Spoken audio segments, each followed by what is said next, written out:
Good morning. This is the Pinstripe Chronicles. I am your host for today, Donald, and I've got Uncle T, of course, and Robinho with me. And today is the start of a very important week, one of the most important weeks probably in the Yankees' modern times. It's so very, very important that we get Soto tied up by the end of this week.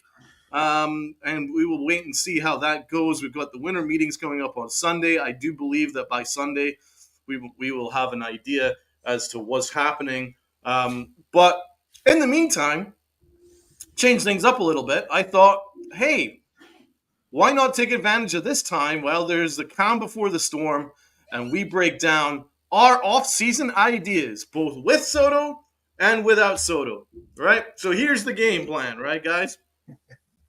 Looking at our current payroll situation, we're on about 229, right? Hal Steinbrenner says he wants to keep it under 300, wants to keep it very similar to what we were last year, right? So the plan is that we don't go any higher than say 299.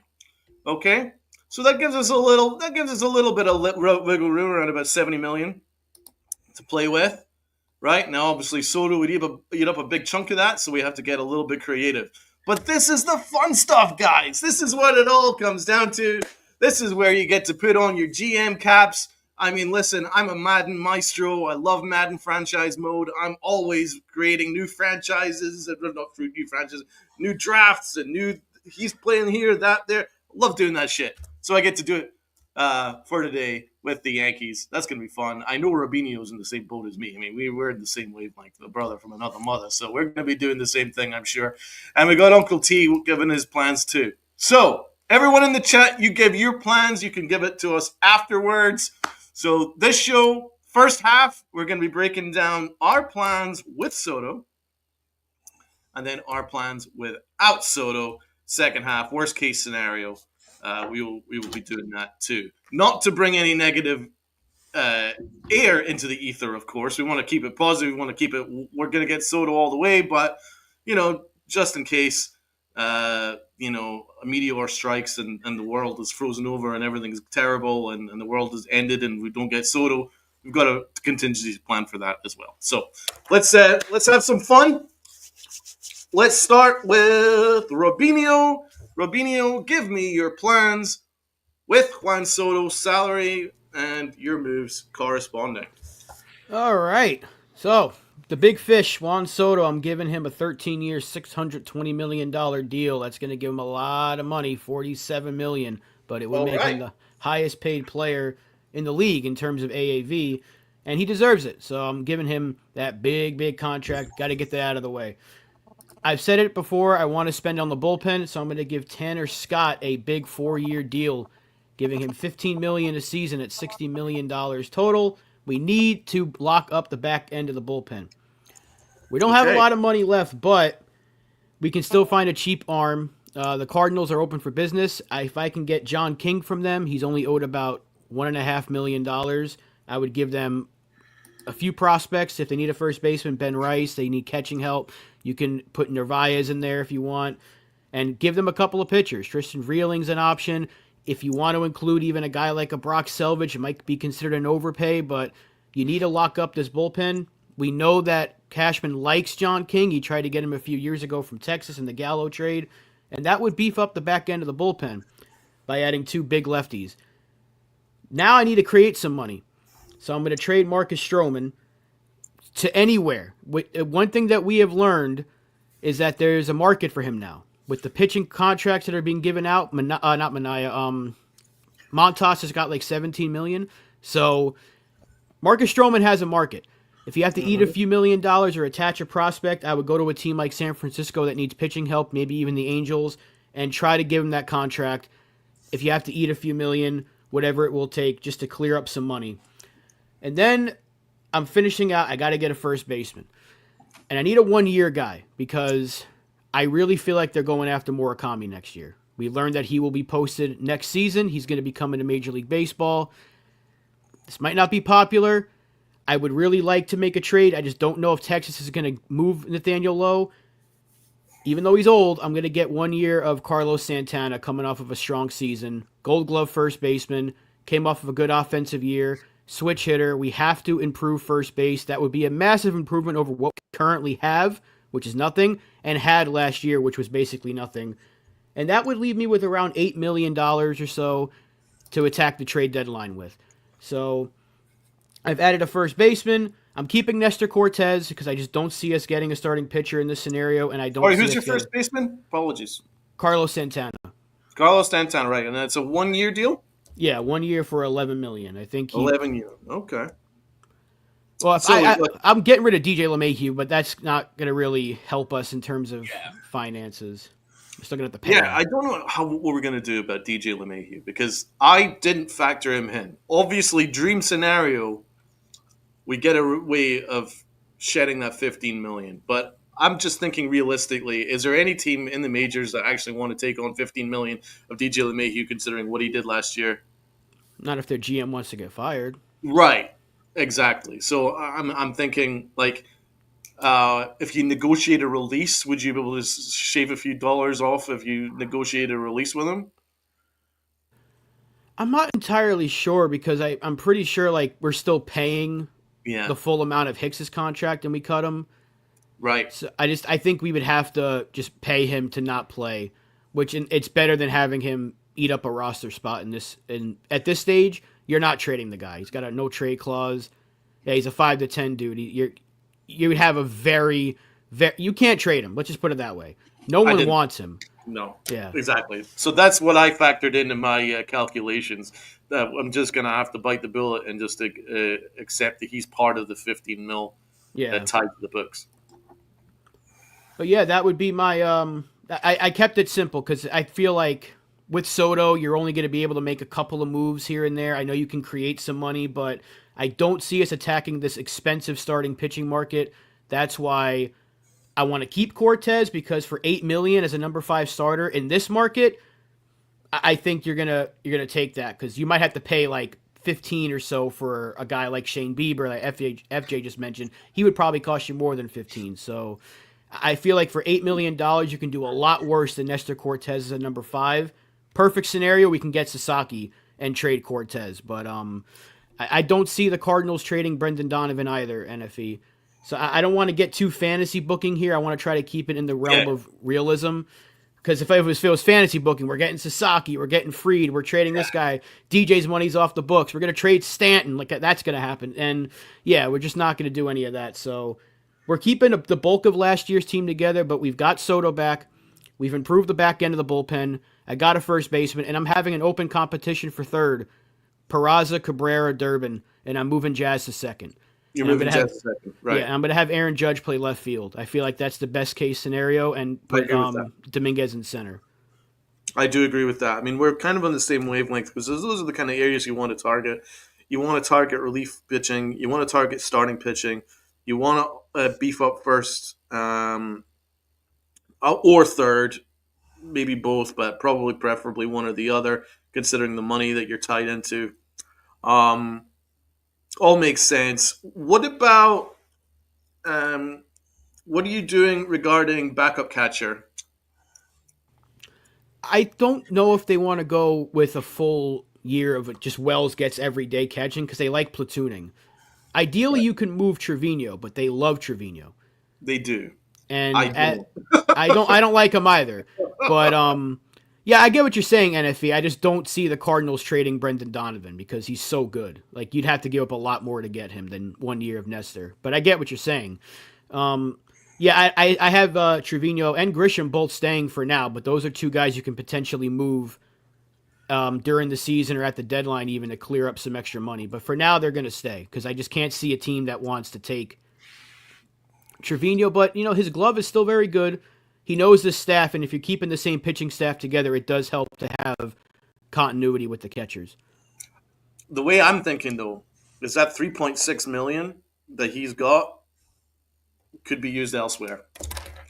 Now, obviously, 3.6 in comparison to the free agent backup catcher market is actually pretty cheap. So that's probably what the Yankees' thinking is. But I don't like it when you've got a guy like Narvaez who can just step in and do Trevino's job. He's better offensively, and he's not that much of a drop off defensively. In fact, he's viewed as one of our better catchers in the system defensively. So I would have him backing up Austin Wells, and then you just free up 3.6 million, and that 3.6 million could be used in multiple different ways. So that's where I'm thinking. I agree with that. Tanner Scott, break down what your thoughts are regarding Tanner Scott and John King. So you're giving him 15 mil a year. I liked the move. What kind of year did Tanner Scott have last year, brother? I mean, overall, he was really, really good. I'm going to pull up his numbers. He was Yeah. traded from the Marlins to San Diego, and they gave up a lot to get him. I feel like at this stage, with the Yankees having so many uncertainties at the back end of the bullpen, Mm-hmm. this is the time where you kind of have to pay at least one of the big free agents. He had a 1.77 ERA last year between both teams. Sheesh. So he would be the ideal guy to close because, again, we only have 1 year left of Weaver, and there is some uncertainty with him. As good as he was, he needs to be able to repeat that. I would kind of want him to go back into that setup role because then we have a really dynamic back end of the bullpen. Right now, our bullpen's a bunch of middle relief guys. So if you keep them in their role, guys like Mark Leiter, Ian Hamilton, if he's healthy, Scott Efros, these are all middle relief guys. King and Weaver bridging to Scott is probably the best back end of the bullpen we could have since That's electric. Betances, Miller, and Chapman back in 2016. I think this would give us a really good chance to shorten games, especially with the rotation staying where it is. We can shorten some games that way, and we have a bunch of good middle relief options. Plus, the Yankees can always sign your uncle off the scrap heap tomorrow, and he'd be in this bullpen. I'm not sure if my uncle's got a good arm. I'll ask him. Um, It's okay. I have my hits and my flaws. um, so who's going to be in your rotation then? I've got Cole, Rodon, Heel, Schmidt, Cortez. I'm keeping it. Are you going to keep the Yeah. five as it is? I mean, ideally, if we get Sasaki, then I can trade Cortez, but that's just, I feel like that's more wishful thinking. I just don't see us getting the guy. I think he's a Dodger. I think he's been a Dodger since the fact that he's coming over early, he wants to be a Dodger or Well, at that's my West Coast. question. Surely the Dodgers have got their rotation sorted out. They've got Blake's now. No, They've they got can use one Yamamoto. more arm. They They're still gonna need one they're more arm. gonna go and get another high quality ace quality arm. For 780,000, why not? It's gonna cost you nothing. The rich continues to get richer, brother. It's unbelievable. I hope that doesn't happen. I hope that doesn't happen. I'm holding out hope that the idea that Sasaki could come in and be our number two as opposed to the Dodgers like number five would maybe entice Sasaki more to come to the East Coast. Plus, we really need to target the Asian market, man. The Asian market is all going to the Dodgers now. We need to start bringing some of it back over here. Because they're fantastic. It's a brilliant league. The talent is unbelievable. The talent is obviously, in many ways, a lot of the guys coming through are better than the ones that are already playing in the majors. They're that freaking good. Yeah. Plus, it's good for endorsements and good for the bottom line. But those are good. So overall, what does it take you to in terms of the luxury tax threshold? So we'd have about 8 million. It's about, if my calculations are correct, 292,000. So you'd still have a few million to play with by the time you get to the deadline. Because this year they have to attack the deadline. So They two can't hundred go. ninety mil on that Yeah. that leaves about 7 mil. Yeah, roughly. If you want to go to like right to the 301 mark, then you'd have about 8 million, eight and a Yeah, half million. But yeah, you'd have money to attack the deadline. that's good. Good job, brother. Let's have a look and see what everybody is saying in the chat. We got Stevie B. What's up, Stevie B? We got Sean Browning. Sean Browning says Imanaga is a Cub. Senga is a Met. not every Japanese player is destined to be a Dodger. Let's hope not, Sean. Good point, though. Very good point. Chris the Flash, want to say thank you all. I got 500 subs. Congratulations to Chris the Flash. D-Rod. What up, D-Rod? Padres might be a good sleeper for Saki. That's a good shout. Very good shout. D-Rod says he agrees with you, Rob. Put Weaver back as a setup man. Better for the bullpen overall. Yeah, you know what? I think me and Rob are actually on the same wavelength, and I swear to God, we didn't actually swap notes, but we've also definitely got the same idea as to how to upgrade. Ken says trade for Hesley and Donovan, including Spencer Jones, and trade for Nathaniel Lowe. I do like the Nathaniel Lowe. Trading Jazz in a prospect package for Logan Gilbert. Wow. I don't hate that. For Logan Gilbert, I don't hate that. Signing Soto, Scott, D-Rob, and Bueller. Ken has some interesting takes. What do you guys think? What's the panel thinking on these trades from Ken? I think if the Yankees were making those moves, you really can't complain. Although I would like to try to hold on to Jazz. I don't think I think we can still get more out of him. Mm-hmm. But I mean, if you're getting a Gilbert or a Wu, then yeah, sorry, see ya. Well, Logan Gilbert for sure. Oh, I love Logan Gilbert. I Ken brought this up to us last week that he would consider trading Jazz for a guy like Gilbert, and I have a hard time saying no to that because if you're getting Donovan, which I don't see St. Louis trading him, but if we could get him and Helsley in a trade that includes Spencer Jones, I mean, you can't say we're not a better team with those moves. It's a lot to move around, a lot of trading there, but you're telling me you're getting Soto, Scott, Bueller, D-Rob, Donovan, Helsley, Nathaniel Lowe, and Logan Gilbert. That's a fucking amazing offseason if I ever saw one. So, yeah, I feel like that might be a lot to ask for, but if there's a way to make that happen, if we have to, like, call up on a sun god or something and pray to him, then, yeah, sign me up. It's not bad, man. It's good thinking, Ken. At least you're getting very creative there. Again, we wouldn't want to trade away. I'm not saying that we want to trade away Jazz Chisholm because I'm a big fan of his skill set. But you look at what Logan Gilbert offers, and he's in the high end, right across the board of starting pitching, and it's a kind of a smart plan right there. Don't hate it at all, right? Acevedo. We can go to Seattle. Castillo, we moved this offseason. 22 million is. Are we sure that Castillo is going to be moved? I love Castillo. I don't know. I think he has a no trade though. Yeah. And if it I think our surprise chance me, to get him was passed. I think we had the shot to trade him for him. And yeah. Missed. Hicks comes off the books now after next season. Thank God. We never have to look at that guy's name again. God bless. Sean says move Jazz to second. I agree. I think most likely that's the right way to go. Although the other argument would be, do you want to waste his superb arm at second because he's got a brilliant arm? That's probably an arm that's more fitted for third. But then I think he's a better second baseman. Chris Ryan says Soto to the Red Sox. Let's not poke. I was leaving that to Uncle Tats to reply to his guy right there, and then trying not to get too stressed this morning.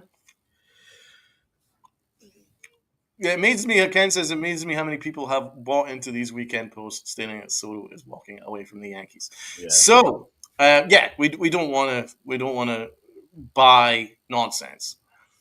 So we got Uncle T in the chat, brother. Uncle T, bring us your plans with Juan Soto, salaries, and all these things. Should be fun. Yeah.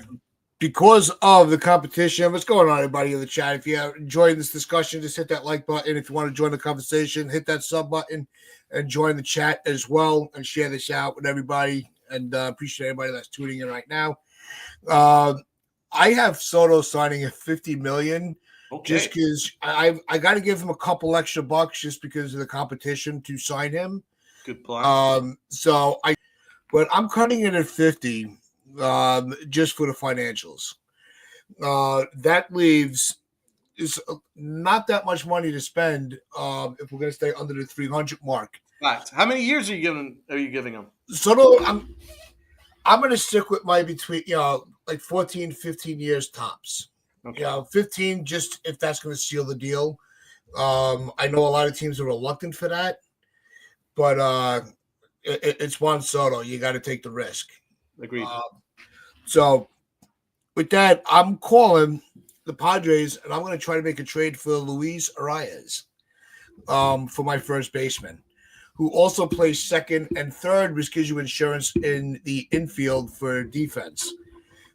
He's only making $11 million coming into the next season. He still has a couple years of control. So on that, in the trade, I am going to try and move Nestor Cortez in that deal. He is up for arbitration. He was making 4 this past year. He's been a 3.95. In this arbitration, because he is staying healthy, I think he's going to have a big payday in arbitration. So I have him making maximum at 10, just because of the pitching market.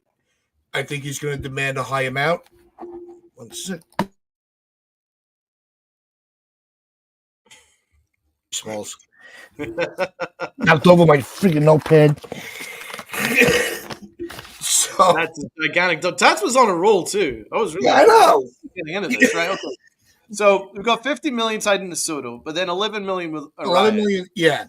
Okay. So if I'm able to free up, 61. with the trade of Arias, Selvage, and Cortez, that would also leave you with enough room to go and get Tanner Scott at a maximum of $19 million a year for, 2, 3, maybe 4 years, because of the premium for pitching and his ability for a closer.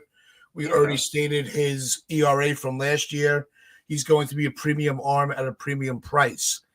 I think that secures the back end of the bullpen with him, Weaver, and Hamilton.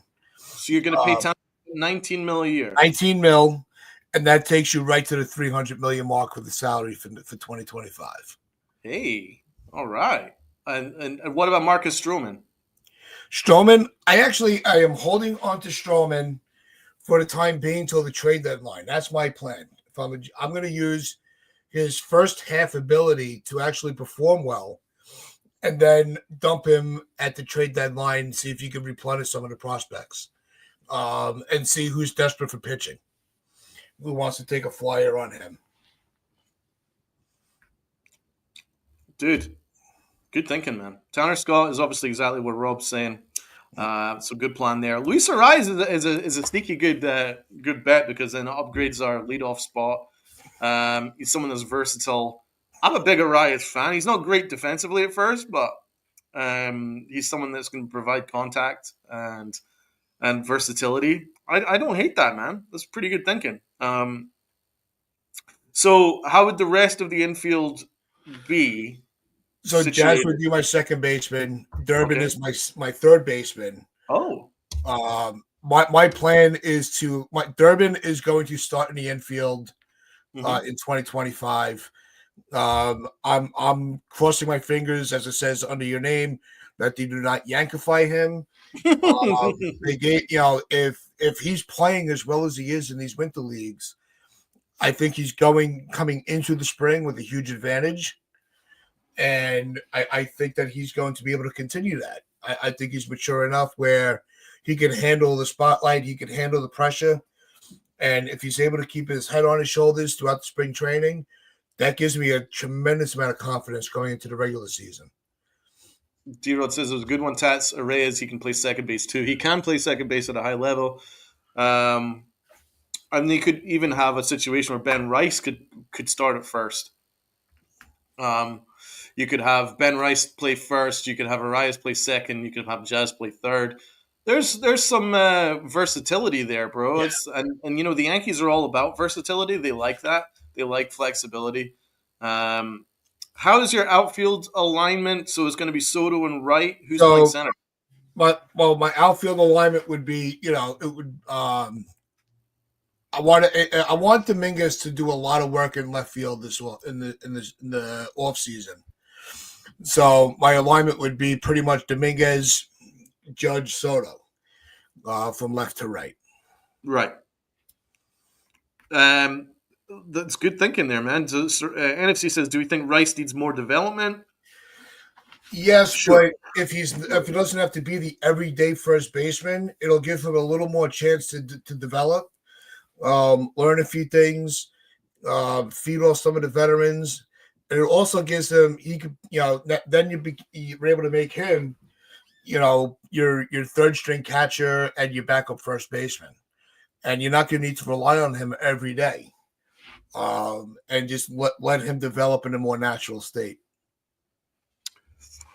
Good job. To be honest, if I was to, I mean, let's actually debate this. Who would be the better first baseman? Would it be Luis Arias or Santana?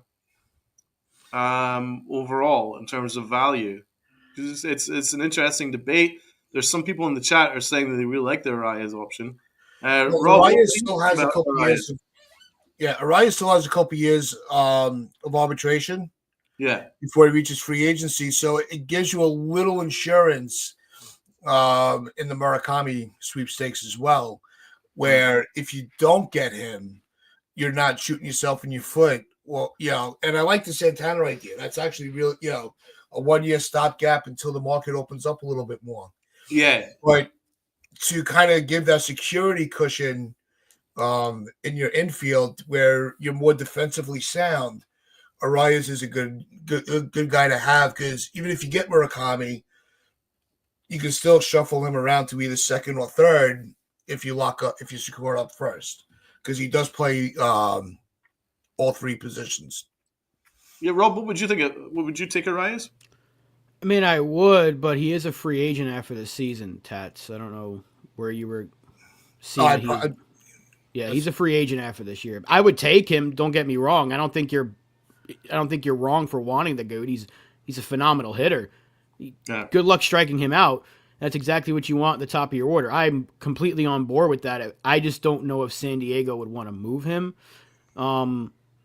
If they do, and it opens up a chance for them, they'd have Cronenworth play first, and they could probably bring back Kim or maybe even sign Adames. That would be something they can entertain. So, like, if they try to trade him, then by all means go get him. I just don't. I feel like whatever one you get, you're going with the stopgap, because I truly feel like they're trying hard for Murakami. That's just my feeling. They want the dude. He wants to be. I think he said he would entertain the Yankees.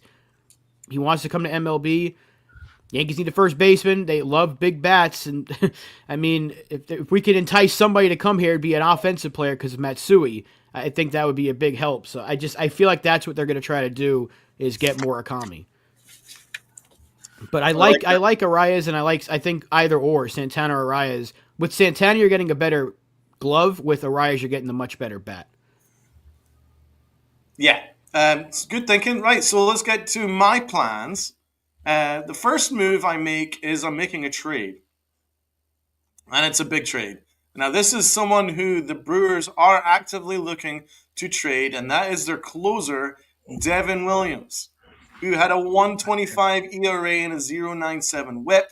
Devin Williams could be available for the right price. Now, it's going to be a hefty price, but the Brewers are looking to trade him, so it's not even fantasy baseball here. I'm making a trade for Devin Williams, right? Now, what would it cost? It will probably cost, well, they'll need a major league, certainly they'll need a major league caliber player right there. And I think Nestor Cortez is the perfect trade because the salaries match. Devin Williams is due $8 million this year, and so is Nestor Cortez, 8.3, right? So it's a wash right there in terms of salary. And then we can throw in a couple of decent prospects I am absolutely not high on a couple of our prospects. Will Warren, for one. So Warren is going the other way, and I'll also throw in an infield prospect as well in the top 20 range. See if that's enough to entice them. It's going to cost a couple of top prospects, top 20 prospects, plus a major league uh, caliber player that's able to step in immediately. I think Nestor Cortes is a good one. They can bolster up their rotation. We bolster up our bullpen. Devin Williams, 1 ERA. He'll be my closer, and then Luke Weaver is my setup man. And so that's the first move I make. Now, the second move obviously is the absolute easy one. Juan Soto. I'm tying him up 48.5 mil per year multiplied by 14, which brings me to $679.5 million. $679.5 million. 48.5 per year AAV, which is still a record amount. It's just off of Tat's 50, and a little more than Rob's. What was Rob's? Yours was 47 and a half. 47 and a half, right? So I'm going up a mil, and I'm giving him an extra year. I'm giving him 14 to try and keep him away from the competition. Maybe that extra year or two might be enough to do it. I think that should be enough. Let's hope so. So that's 48.5, right? Then Devin Williams, that's 8, right? Now, I'm shedding Brubaker's 1.8 million, and I'm shedding Trevino's 3.6 million. I'm trading those guys. Don't want any part of you. Goodbye. Thanks very much. Not interested. Not interested in the least. So then I'm going to use a bit of that money, and I'm going to go and get Andrew Chafin. Who shot the sheriff? I'm bringing in the sheriff. I think you could probably get him for around about $3 million free agency. I think he's someone that can eat innings as a decent lefty, and I think he's going to bolster up the bullpen. So Andrew Chafin is going to be my lefty reliever. Then we still need to get a bat, and we also need to get another starting pitcher. So I'm looking at the pitching market here. So there's a possibility of maybe a Walker Buehler on a 1-year deal for $15 million. I would look at that. I don't think that's too bad. I think that'll be his market. I think it'll be around about 15 mil. I was looking at Fangraphs, and they're projecting him around about 15 million AAV. I'll consider that, but I'm actually going to go and push the boat out, and I'm going to get Jack Flaherty, 22 million AAV for Jack Flaherty. Fangraphs has him at 22 million AAV projected. So that's what I will go with. So let's say 3-4 year deal for him. I think would be decent at a 22 million AAV. So I've now replaced Nestor Cortes with Jack Flaherty, which is an upgrade. I've gotten rid of he who should not be named and replaced him with Devin Williams as the closer. Beautiful upgrade right there. Got Juan Soto back. He's playing right field. I'm moving Aaron Judge to left field, and I'm having Dominguez play center field, and Grisham is going to back up Dominguez in center field. That leaves one last move here. I've also got the Sheriff to be my lefty reliever. That leaves one move, and that's first base. Need to upgrade at first base. So here's what I'm going to do. I'm trading Marcus Stroman's $18.5 million back to the Cubs. Thanks, Chicago. You can have him. And I'm going to take Bellinger off you. And we'll throw in whatever prospects, low end to medium prospects. And I'm going to take on Bellinger's 27.5. The 18.5 going the other way, 27.5. I'm only paying $9.5 million more for a quality bat on a 1-year deal. Prove it deal. He's going to bolster up the left side. He's going to play first base for me, Bellinger. And I've now got myself a bit of an offense. Uh, I'm now. I could ask Durbin to possibly lead off. He can play third base. I've got Jazz playing second, and I'm going to ask Bellinger to play first. That's a pretty good middle of the order. You're asking Juan Soto, Aaron Judge, Big G, and Bellinger.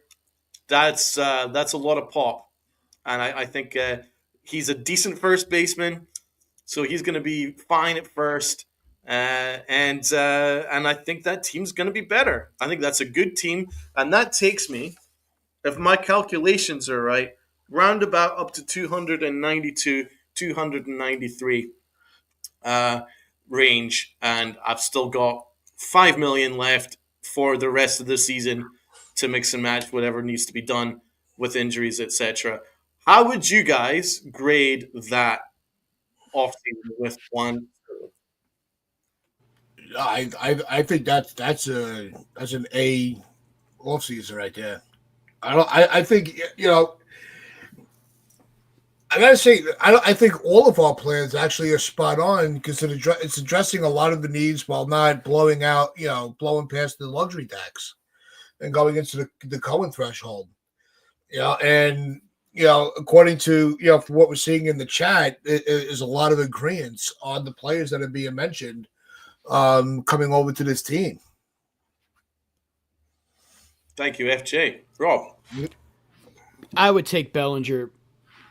I would so quickly if we can get him. I just don't know if the Cubs want Stroman back. Like I was thinking of doing that exact same trade. Like when you said that, I was like, he fucking took my original notes because I had that same trade. I was like, the Cubs just signed Boyd for like $12 million. Yeah. I don't know if they want Stroman back because they seem to be pretty happy that he left.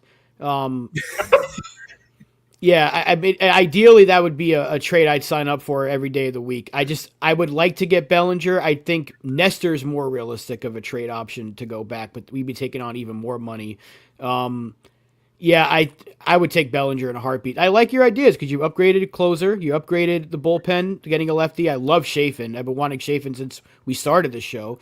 You got Bellinger to play first, so you upgrade all the positions of need and you put the outfield alignment the same way I had it. So yeah, we're all in pretty much the same wavelength of what we're trying to do here. Yeah. And you stayed under the 300 million. So you've made Hal happy. You kept Juan Soto. You made him a very, very handsomely paid man, and the team's better. So I don't think anyone could disagree with that. Yeah, I think the team would be better. That's for sure. Now, yeah, the only aspect would be obviously would the Cubs be happy to take on Stroman? The only way that I could think of in which that they'd happily accept that would be we throw in a prospect that we'd rather not get rid of, but I'm not saying Spencer Jones or anything like that, but a decent prospect who you'd maybe have plans for, maybe a Ben Rice, maybe that could be a shout because Ben Rice Hampton. could be Hampton. Well, they don't need a first baseman because they got Bush. Michael Bush had like a fantastic year last year. They kind of need an outfielder. Well, I don't know. So I feel like if they trade because right now Bellinger is projected to be their right fielder, and they do have Seiya Suzuki, but he's more of like a DH. So maybe Pereira could fit there. That's a great shout, Pereira. If you can entice them with prospects to take Stroman back, then by all means do it. I don't know if they want the guy back.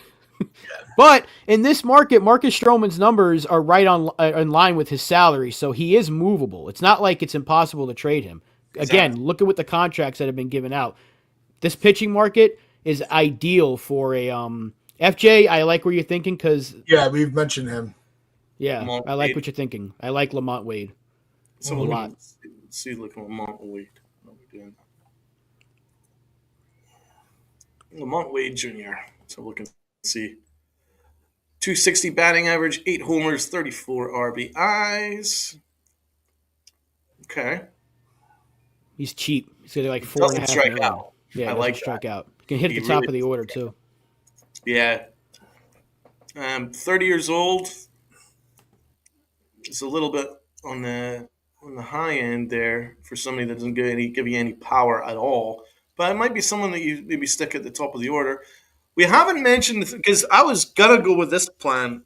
Otherwise, Nathaniel Lowe, I think, is another possibility. Someone that's only going to cost 10 mil, and I don't think it's going to be that expensive in a trade with the Rangers.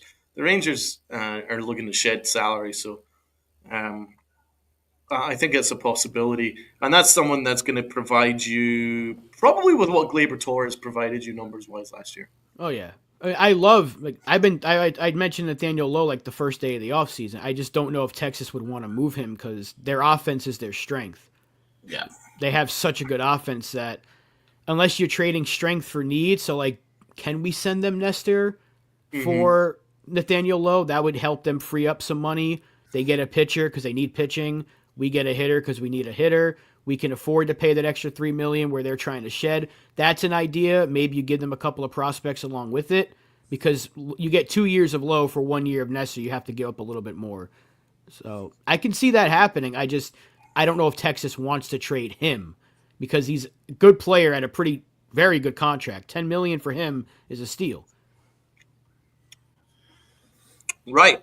So that's our plans with Juan Soto. Um, Now we're going to get into our plans without. Well, I hate to even say it because I don't want to even bring it into Let's the just say the other option. the other option, the worst case scenario. The worst case scenario, the dinosaurs would escape Jurassic Park. A shark has eaten Amity Island. And the worst case scenario, it's all gone horribly wrong. The Joker is taking over Gotham City. Right. What are we going to do in that instance? Let's start with Uncle Tats. Give me your plans, what we would do All if the right, Joker because takes over I got I Gotham City. got I got a lot of notes, so I got to put my old man glasses on for this one. Let's do it. Um, so without Soto, I'm still making the same trade for Arias. All right, giving Tanner Scott the extra million to go to 20 million. That leaves me with $31 million out of the 70 that it would take to get to 300. I'm trading off Stroman for to anybody that would take um, for any prospect package to replenish my system. Right. And for that, I'll eat half of his salary at 9 million. So that brings my money left to spend at $48 million to stay under 300. Beautiful. All right. Now I got two different scenarios here to finish off my off season. So I have Corbin Burns, which I'm offering him $30 million per Boom. year.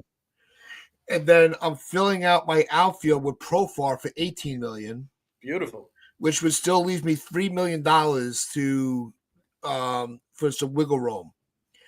The other scenario is I'm offering Max Fried 18 million just because of his injury history. So I'm going to try to We can lowball accept him. that. Better bump up those numbers. Yeah, Those are you rookie can numbers, bump that pers. up, Uncle T. So That's less than Marcus Stroman. He's getting 30 actually, easy. no. I'm mixing up my numbers here. I did not have a number next to Max Fried, but I'm signing Max Fried. I'm also trading for Bellinger to cover left field and or first base. Okay, so if you're getting I'm missing Arias, part he of would my be at notes first. around somewhere. All right, I get what you're saying. Arias would be at first. Bellinger's in left. You got Burns or Fried, or Burns and Fried. Burns and Profar and Fried and Bellinger are my two. Okay, so it's two different Yeah. scenarios, but you're getting Arias in both. All right. Yes. Okay, I get what you. So Right, you either. And I'm getting rid of Stroman and Cortez because I'm going to be filling out my rotation with either Corbin Burns or Max Fried. Okay, I see. I think so. You're saying that it's either going to be Bellinger or Profar, and they're going to play Yes. outfield. Right, one or the One other. or the other. Gotcha. Right. Okay. You're locked in on Arias at first. Yeah, I like the versatility of first base. I like his batting average. He also helps out with the leadoff spot. And I like that you went up and you got the Corbin Burns because for me, and I think we can all agree on this. If you look at free agency outside of Juan Soto, there's no one worth paying significant amount of money for a long term deal other than the starting pitching. Yeah. Corbin Burns, Max Fried. There's just isn't. I mean, this brings me to another thing we could discuss. The Yankees are being linked heavily with Christian Walker at first base. 34 years old. I'm totally like out on that. I want nothing to do with Christian Walker personally. Yeah. What about you guys? I'd rather give the 1 year to Santana. Me too. If we're gonna go older, I don't want to get into another DJ situation because if Walker's numbers have been good, but he's like slowly on the decline in terms of Yes. WAR, I believe. So you get a good player for like the first 2 years, but if you give him like 4 or 5, you could be getting yourself into DJ territory again. Plus, he's gonna get like 20 some odd million. If I can get half of that for Santana, I'm gonna do that. Or Lamont Wade, which is be a fraction of that. Yeah, I agree with that. Uh, I've got PTSD from Josh Donaldson taking on dudes that are way past their mid 30s. If we give him a 3 year deal, which is probably what he'd be looking for, you're going to have him up till 37 years old. He's not even giving you pop from the left side. He's giving you pop from the right side. I don't need that. As Chris the Flash says, I'd rather Goldsmith than a 1 year deal. Yeah, he is another option that I mean, he's one of my favorite players in the league. Now, he had a massive drop off this year, but he did have a 790 OPS second half of the year. Post July, Goldsmith's OPS was 790, which is very good. So I'm thinking that maybe in a situation where he plays on a 1 year deal and maybe Ben Rice plays once a week, and you give Goldsmith 4 times a week, that you get those games under a little bit under 150, maybe he plays 130 games, 140 games, you might see a better Goldsmith on a 1 year deal. And I think the Yankees have to do this, and I think Rob's already said this point. You have to go all in on Murakami next year. So all our plans are very much in the 1 year deal range. Arias for Tats, Santana for Rob. 1 year to carry us over until we can go and get Murakami next year. I think that's a better plan. Rob, give me your plan for worst case scenario. Yes, so I'm also gonna get Corbin Burns, and I'm gonna make him one of the richest pitchers in history. I don't think he would. I don't know if he's gonna break DeGrom's number, but I'm giving him 6 years, 215. I think you got to pay him. This is an ace, and he would be the number one if we didn't have Garrett Cole. If you're not gonna get Soto back, you've got to overload on pitching. So I'm getting Corbin Burns. I'm still signing Tanner Scott, same contract. I'm overloading, and I mean overloading on the bullpen. I'm also getting Jeff Hoffman, giving him $10 million a year. So I am beefing up this pitching staff incredibly. Now, so that leaves me about $9 million. Now I'm trading Nestor Cortez to San Francisco for FJ Lamont Wade Jr. That would clear up a few $1 million on our end. wow. And I'm getting Lamont Wade as my first baseman, so I've attacked first on a 1 year deal. That frees up an extra bit of money. Give Marcus Stroman to anybody that will take him. If you have to pay some prospects along with it, do it. Clear up his money. And with that remaining, $30 million I have left, I'm signing Teoscar Hernandez to a 3 year deal. I'm trying to pry him away from the Dodgers as best as we can. Give him $20 million, $21 million a year. Put him in left field. And then I'm bringing back Tim Hill on a 1 year deal. He was really good for us. Just beef up that bullpen. And that would leave us with about $6.5 million left before we reach that 300 threshold. Our rotation's stacked, our bullpen stacked, and we've added a good enough bat, good enough, as good as you can get to possibly try and replace Juan Soto. And I'd have Teoscar Hernandez in left, Dominguez in center, Judge in right. And Aaron Judge goes back to right field, and the rotation stacked. Cole, Burns, Rodon, Heel, Schmidt.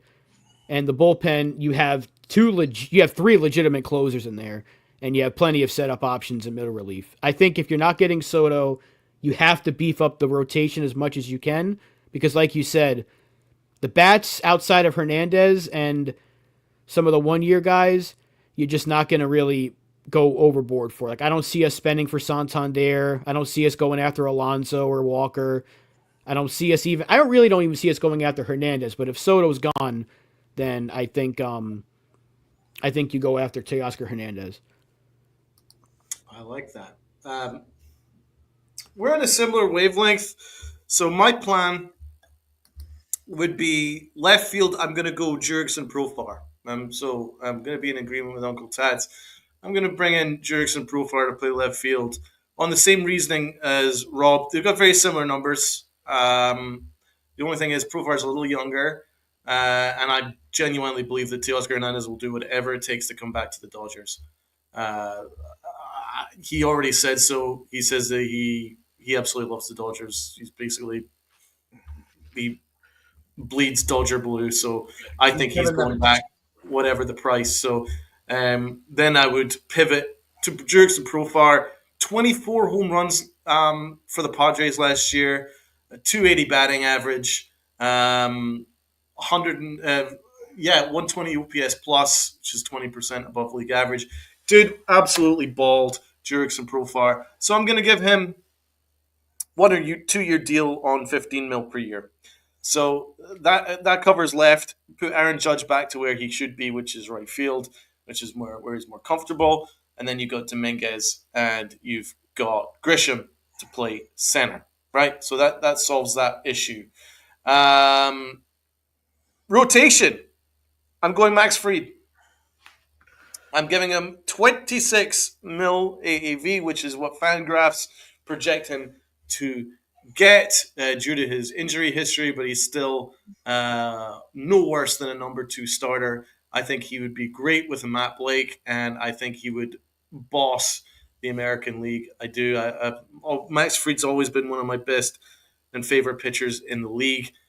So get me Max Fried on a 26 mil AAV. That solves that. Then I still make that Devin Williams trade. I think Devin Williams trade makes all the sense in the world. 8 mil. I was thinking about Carlos Estevez, but that's 9 mil, uh, uh, which is projected for him. So I think Williams would be a little cheaper. So I'm going to go with that. And Chris the Flash says, yeah, Max Fried's a winner too. Yeah, and I think he'd be cheaper than Corbin Burns. So it gives me a little bit more money to put into somewhere else, and that would be Willie Adames. Now he is a shortstop, but I'm going to ask him to play third base, and Willie Adames would give me 100 plus RBIs at the corner infield spot, and he replaces some of that bat that we've lost, uh, and he plays third base. Right. I was also thinking about Alec Bregman. Alec Bregman, but obviously with his history with the Astros, I really don't think Brian Cashman has forgiven the Astros for that because he keeps talking about it to this day. In fact, he was talking about it prior to the World Series. He's still that pissed off about it. So, and I can't blame him, but he's not moved on. So I doubt he's going to jump into the waters with Bregman. Even though Bregman would give us 94th percentile in defense at third base, he's a phenomenal third baseman, Bregman. But Willie Adames will be fine. I think he has higher upside over a longer period than Bregman. So I'd be more comfortable giving him like a 4 year deal. Bregman, Adames at 25 mil AAV. So, what would your infield alignment be? So I've got Adames at third, and then I'll have still keep Volpe at short because the Yankees ain't moving Volpe. Second, Jazz Chisholm. That leaves first base, and first base. I depending on the money, I would still try and make that Bellinger deal, but otherwise, I would make a deal for Nathaniel Lowe. Put him at first, and you've kind of bolstered up the offense. It's not going to be what we want, but it's deep. The offense is deep. Either Bailey or Low at first. You still got that bit of pop from the left side, and you got Adames giving you some pop in the corner infield, and also the infield would be much better defensively, massively better defensively than last year. So there won't be as many mess ups, and then you've got a really good rotation of Garrett Cole, Max Fried, Rodon, Heel, Schmidt, and depending on the money, This is someone that D-Rod actually brought up, and this is someone that I actually agreed with him about. AJ Minter. AJ Minter would be someone that I would acquire. I think you could do that, and I think the Yankees would be. I wouldn't say better, not by any stretch, but at least they'd be comparable and they'd be decent enough to make a run at the playoffs. They're not going to make the World Series with that team, but they would at least be competitive and be kind of fun to watch, I suppose. So yeah, that would be my plan. I think that would be good. The only thing I want to absolutely make clear here is that all those deals that I'm making are not long term commitments, really. Like, first base isn't a long term commitment, left field isn't a long term commitment. It allows flexibility for us to go and get Murakami at first the year after. Spencer Jones, there's room for Spencer Jones now in the outfield in 2025. That would be my plan as well.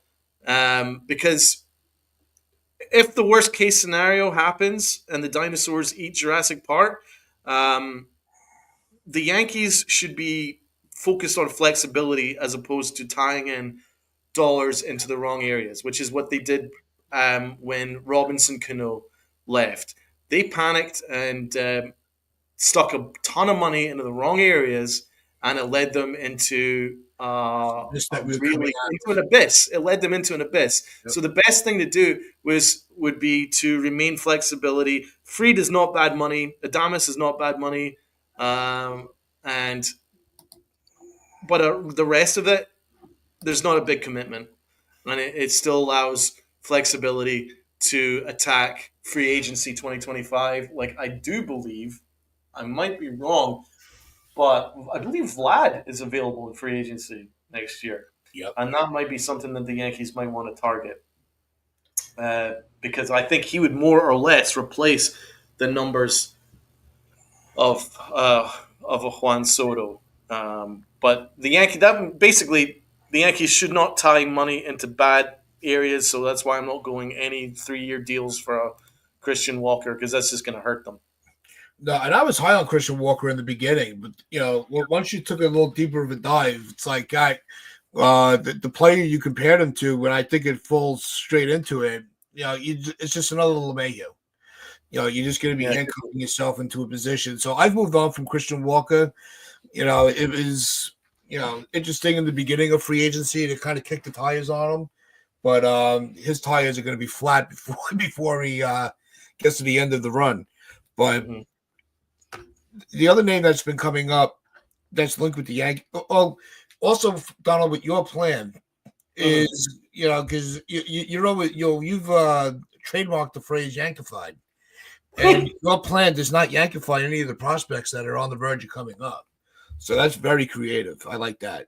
I'm trying to leave room for Spencer Jones and Dominguez. Well, even with Durbin, you're giving him another year to develop without him just being pushed to the wayside. Yeah, Durbin I would have as my flexi guy. Like a Cabrera, without Soto. With Soto, I'm giving him the starting third base job. Mm-hmm. Yeah. I love the idea of Vlad Guerrero coming here potentially. Like, that's why, I said this earlier, I can't give multiple years unless it's Nathaniel Lowe, who's got 2 years left, or even Bellinger, who could be a 2-year guy because he's got that option. But there's a buyout involved, I think. I'm not sure how that works. They have to go after Vlad or Murakami next year.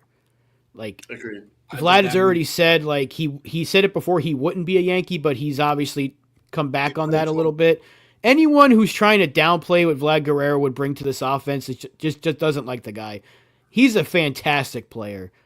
He's an outstanding player. We'd be very lucky to have this guy as a New York Yankee. 320 batting average, 30 home runs, 110 RBIs. Yeah, 800 plus OPS. People are going to be like, I don't want Vlad because of blah, blah, blah. He's a Blue Jay. He said things in the past. Look at what we had at first base last year, guys. The worst first base production in baseball, I believe. Rizzo was cooked all season. Rice was not that good overall. and he was a rookie, so we really can't put too much on him. And then there was that $15 million waste of space. So do you really want another year of that over Vlad Jr. or Murakami next year, 2026, I should say? Like, come on. Bernie was arguably our best first baseman. He was. And he played 2 games in the freaking playoffs. Like, just make it make sense. The thing is, you can actually, with these moves, you can still get Vlad Jr. or Murakami with Juan Soto. Right. That's the beauty of it, because that's not till next season. So, like, that's why I think even with Soto, the Yankees aren't going to spend too much because they'll have more coming off the books next year, especially if they get rid of Stroman, and they can use that to attack the free agent market again. So that's why I think they're not going to go crazy with or without Soto. They're only going to maybe sign one huge deal. But if I'm spending on anything, it's the bullpen. Like, that's why both scenarios I've got a lot of money and years tied into the bullpen because they need to at this point. You can't keep relying on the scrap heaps to get you throughout the season. Eventually, you have to pay up and get a sure thing, and that's the one thing I want them to do. Besides, scenarios, you've got Estevez, Devin Williams, Tanner Scott. Yeah. I mean, you can't go wrong with any of those options. It helps Weaver. I don't want to give Weaver just the job and then hope for the best. He needs some support. No, and I think, only having Weaver for 1 year, it's, because after this year, I believe he's gone. The last thing you want to do is just kind of, that now you're scrambling because you don't have anything for your for your closer position, where, you'll have a variety of options that you could take the pressure off of Weaver. But if you need to, if we're on this, when we're on those, 20, 21 straight game runs during the season, you don't have, you pretty much have a backup closer to help you, give a Tanner Scott a night off and not be like, and feel like it's a throwaway game. To answer the question, I want nothing to do with Luis Robert. Robert 220 last year, just 35 RBIs, an OPS of just 650, and an OPS plus of 87, which is 13% below league average. I want nothing to do with Luis Robert. Absolutely not. He's, I mean, to replace Luis Soho, he'd more of a replacement for Soho than Soto. That's for sure. No, he's not a replacement for him. He's a severe buy low option at this point. He's got a very weird contract. There's like team options. It's very weird. I'd have to like look it up again on Spot Track. But maybe if the prospect cost isn't too much, but Chicago's going to ask the world for him because he's still young and he has had success, but he's had injury issues, and I think you steer clear of him. Yeah. I'm not a fan, really, personally. That was one suggestion by Talking Yanks, but I didn't really like that idea. No, my final question would be, what about the rumors of Arenado? Is that something that's enticing to you guys? No. Because I know I've heard that he wants to play. He would play first, and then you're just getting into another conversation of what the Yankees have always done. Let's get a player and play him out of position. We're already going to be doing that technically with Jazz Chisholm, because as much as I want to see him at second, I don't think he is going to second. I think they're going to keep him at third, in all honesty. But him at second base would help out Soto, and Donald mentioned that with his arm a couple of weeks ago. Having Jazz at second makes sense, but if you put Peraza at second, he's also got a great arm, so you really can't go wrong with either or. I just don't. You'd have to get St. Louis to eat money. Then he's got to play first, and if you're going to do that, just get Goldschmidt for a year. Yeah, the numbers are actually pretty similar. Arenado, I mean, decent. 719 OPS, 101 OPS plus, 71 RBIs, 270 batting average. Not bad, but not worth like a large salary attached. Goldschmidt, very similar numbers actually. 65 RBIs, same OPS, slightly less than OPS plus, but I think that he just had a down year. I think Goldschmidt could actually have a slight jump up because he showed that second half of the year. So he might be better next year.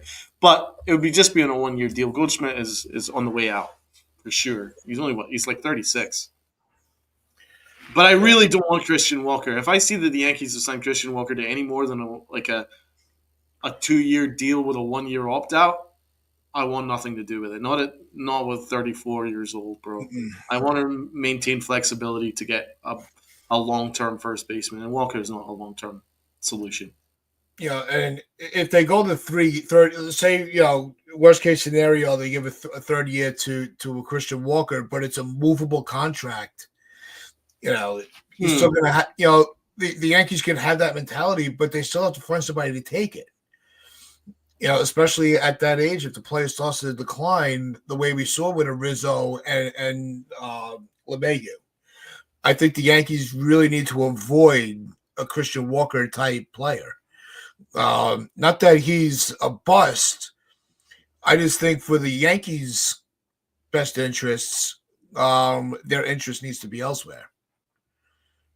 Mr. Barros, I heard the big Poppy is trying to brainwash Soto to go to the Red Sox. I mean, I don't know if he's brainwashing him because Soto actually genuinely idolized the Poppy growing up, Many and Ramirez too. he loved the Red Sox Yankee rivalry. I don't know how much of a Red Sox fan Soto is, but I don't think it has anything to do with what's going to happen at the end of the day. It's going to become who offers the most money.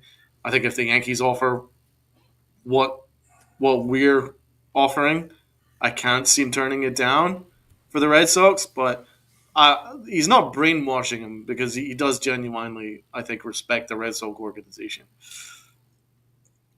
Yeah, who's adding in that they're family friends, which does not help the Yankees.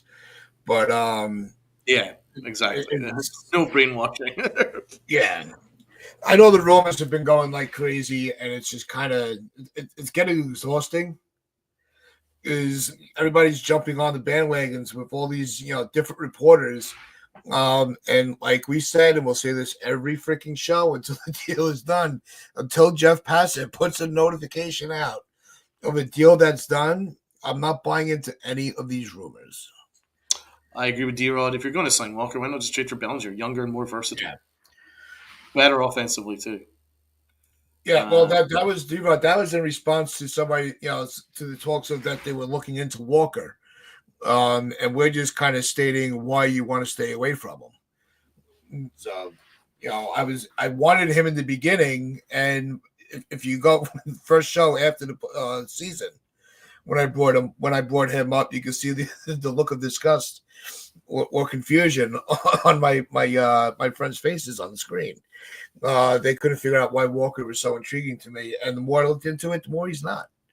I don't think Walker's an option at all. Well, he's great defensively. He's excellent defensively, but I just don't like his age. I just don't like his age. I just don't love it. If he was 31, yeah, but not 34. Just not feeling it. Because I think he's going to want 3 year deal because there's going to be a ton of teams that want him. So that's probably why I'm staying away from it. Just want the Yankees to allocate the money correctly. But I love all our ideas. I think all of us are really good ideas. Tats, good ideas there, man. Rob, great ideas. I think all of us are very much aligned with the same philosophy, if not the same personnel, very much the same philosophy. Maintain flexibility and target the areas because this free agency is pretty weak outside of Soto and starting pitching. Yeah. So that's why if we lose out on Soto, target the top end of starting pitching. If we get Soto, target, I would say, middle starting pitching. There's tons of starting pitching. You can target the middle range there. And then get a closer, a serious closer, and get a serious lefty reliever, and we'll be in okay shape. Durbin is someone that I can see the Yankees having a lot of excitement about because he's got all the kind of metrics that you kind of want as a guy that's going to be a contact guy. But we'll sign off from here. Rob has got to get on with work, and so does Uncle T. So we will sign off for here. But we want to say a big thank you to everyone in the chat for their ideas. hit the comment section, give us your ideas, and we'll bring them up in the next show. You will find us on Wednesday, 10 a.m., and we will see what the future holds over the next 48 hours to see if there's any more rumors that we can get stuck into. Big thank you to everyone in the chat. Big thank you to my panel. And I will see you guys next time. And as Uncle T loves to say, wear those pinstripes for pride and play hard. Oh, Ken has gifted one. Ken Pinstripe it in.